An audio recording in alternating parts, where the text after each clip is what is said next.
सुधांशु त्रिवेदी जी का रुख करते हैं। बीजेपी के प्रवक्ता सांसद इस समय हमारे साथ मौजूद हैं और उन्हीं से जानते हैं, प्रेस कॉन्फ्रेंस भी आज सुधांशु जी ने की है, कि राहुल के बयान आखिरकार प्रधानमंत्री नरेंद्र मोदी की सुरक्षा के लिए क्यों खतरे का अलार्म बीजेपी को लगते हैं। सुधांशु जी, मैं बताता हूं। देखिए, डॉक्टर अजय कुमार जी ने जो बोला, या तो वो आईपीएस अफसर भी रहे हैं, या तो उनकी समझ नहीं है, मर्ज बड़ा गहरा है।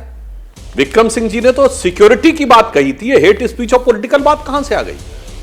अजय कुमार जी, मैं चैलेंज करके बोलता हूं, हमारे किसी नेता ने आपके किसी नेता के लिए मौत, मर जा, हिटलर की मौत, कुत्ते की मौत, कब्र खुदेगी बोला हो कभी भी? जब वास्तविकता में लोकतंत्र की मौत हो गई थी तो भी इंदिरा गांधी जी की कभी मौत की कामना करता हुआ कोई बयान हो तो बताइएगा।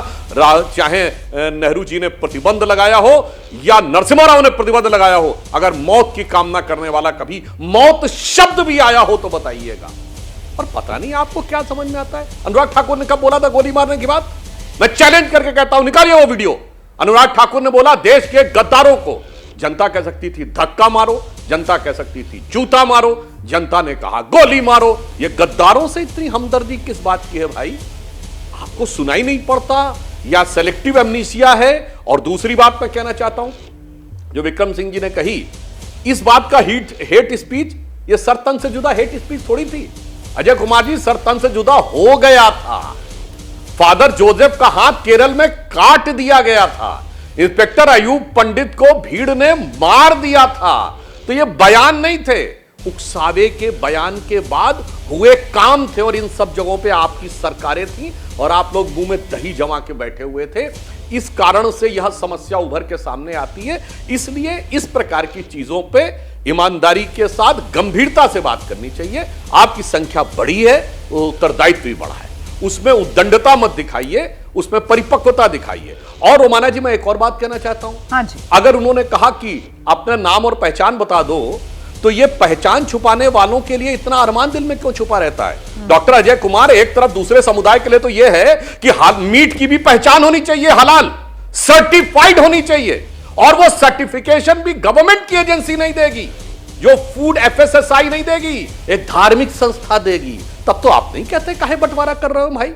और यहाँ पे केवल नाम बता दो, ना भटक जाएगा। तो दिल में कोहराम अगर अब हम मुजफ्फरनगर वाले मामले पर जाएंगे, वो मुद्दा भटक जाएगा सर। फिर इसीलिए मैंने उनकी बात का भी जवाब दे दिया। केला जो बेच रहा है ठेले पर, है ना सर, जो आम बेच रहा है खड़ा होकर ठेले पर, नहीं रोमाना जी, बात सुनिए। नहीं रोमाना जी, मैं एक मिनट नहीं रोमाना जी, मैं यहाँ पे आपत्ति करता हूँ। नहीं रोमाना जी, मेरी बात सुनिए, मामला नहीं भटकेगा, पूरी बात करने दीजिए। जैसे आप पत्रकार है, आपको अधिकार है बोलने का, पुलिस वाला नहीं तय करेगा कि यहां पे क्या होता। वैसे फूड का जो डिपार्टमेंट है वो सर्टिफाई करे तो हम मानने को तैयार है भाई। धार्मिक संस्था कैसे सर्टिफाई कर रही है ये बताइए ना, ये तो टेक्निकल मामला है। वहां पर भी रेडी पटरी वाले जो आम बेच रहे हैं सर, जो केले बेच रहे हैं ठेले पर खड़े होकर, उनको भी नाम लगाने के लिए बोल रहे हैं ना वहां पर। मैं उसको लेकर कह रही थी कि मामला भटक जाएगा। मुझे लगता है आज जो मुद्दा है उसी पर रहते हैं। शक्ति जी हमारे साथ जुड़ गए हैं, आरजेडी की तरफ से प्रवक्ता है पार्टी के। शक्ति यादव जी, ये विपक्ष गैर जिम्मेदाराना बयान दे रहा है सर। आप लोग आग से खेलने का काम कर रहे हैं। आप लोग देश की जनता को गुमराह कर और देश के प्रधानमंत्री, उनकी सुरक्षा के साथ खिलवाड़ का ये गंदा खेल खेल रहे हैं क्या सर?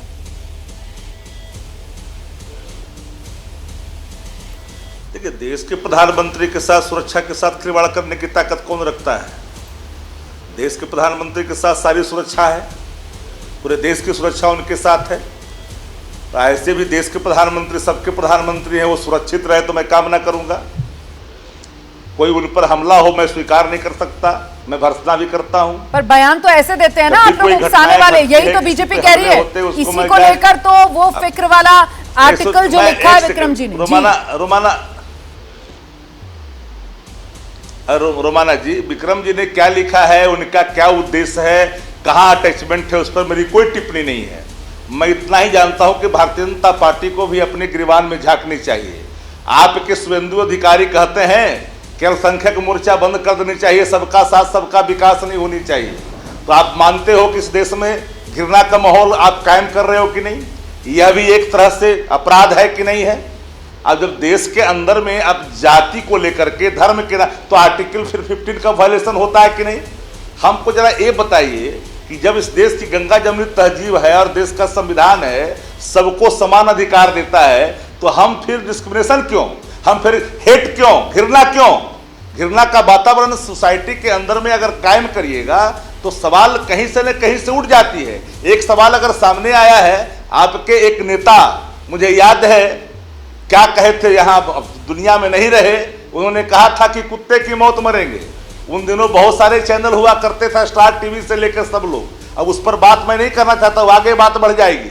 लेकिन सवाल उठता है कि किसी भी जो संवैधानिक पद पे बैठे हैं, देश के राष्ट्रपति हो या प्रधानमंत्री हो, किसी के बारे में मैं कामना कैसे कर सकता हूं कि वो इस मौत को गले लगा ले, इस मौत में चले जाएं? मैं इसकी बात मैं नहीं करता हूं, इसमें मेरा कोई विश्वास नहीं है। हाँ, इतना जरूर है कि इस देश के अंदर भारतीय जनता पार्टी ने इस देश की गंगा जमुनी तहजीब पर लगातार हमला करती है। अब जाति बताओ, कई तरह की बातें सामने खुल करके लाते हो, राम क्या क्या शब्दों का प्रयोग करते हो, कभी पाकिस्तान से जुड़ते, कभी पाकिस्तान चले जाओ। अब देश हिंदुस्तान के लोगों को, उन लोगों को आप बोलते हो जो इस देश की गंगा जमुनी तहजीब के संदर्भ में अपनी बात रखते हैं, आप नसीहत की बात करते हैं, आपको आत्मबोध कराते, तो कहते पाकिस्तान चले जाइए। मैं दोबारा सुधांशु जी की बात कर देते हो। सुधांशु जी, मैं तो एक लाइन में कहता हूं, यहाँ पर विपक्ष की तरफ से जो आपके लिए सवाल खड़ा किया जा रहा है, उसका जो लब्बो-लुबाब मैं समझ पा रही हूँ सर, कि ये घृणा, ये नफरत का माहौल बनाने में यहाँ पर कोई पीछे नहीं है, कोई पाक साफ नहीं है। वो आप लोगों को भी कटघरे में खड़ा कर रहे हैं और वो कह रहे हैं कि ये माहौल बनाने में आपकी भी उतनी जिम्मेदारी है। क्या देखिए, क्या बचकानी बात कर रहे हैं। मैंने पुनः कहा और मैं चुनौती भी दे रहा हूं, आपके किसी बड़े नेता के लिए हमारे किसी बड़े नेता ने मौत, कब्र, मर जा, ये कहा हो तो बताइए। और इतना ही नहीं, शक्ति जी और अभय जी, ये मोदी की बोटी बोटी काट डालूंगा, ये तो आपकी सरकार के दौरान का बयान है। तब तक मोदी जी प्रधानमंत्री नहीं बने थे। उसके ऊपर किसी ने कुछ बोला, सुरक्षा की बात।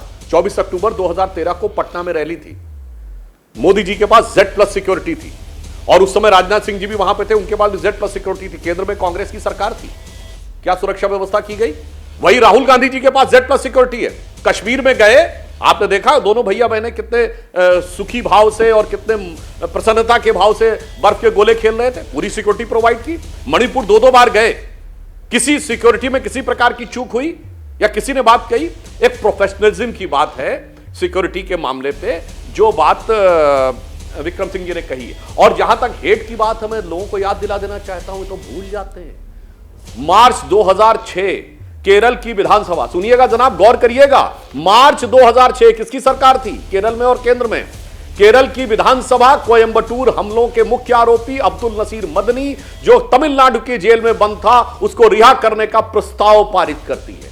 117 के 117 विधायक, सारे कांग्रेसी और सारे कम्युनिस्ट, एक आतंकवाद के आरोपी के पक्ष में विधानसभा से प्रस्ताव पारित करते हैं जनाब। उसके बाद आप कहेंगे इस देश में अपराधियों और आतंकवादियों के हौसले नहीं बढ़ेंगे। अपराधियों आतंकवादियों का साथ आप अफजल गुरु से लेकर अब्दुल नसीर मदनी तक देते रहे।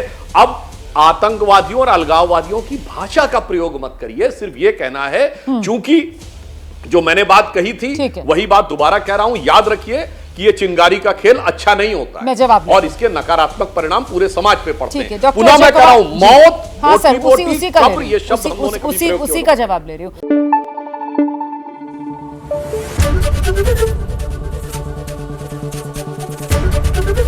ABP न्यूज आपको रखे आगे।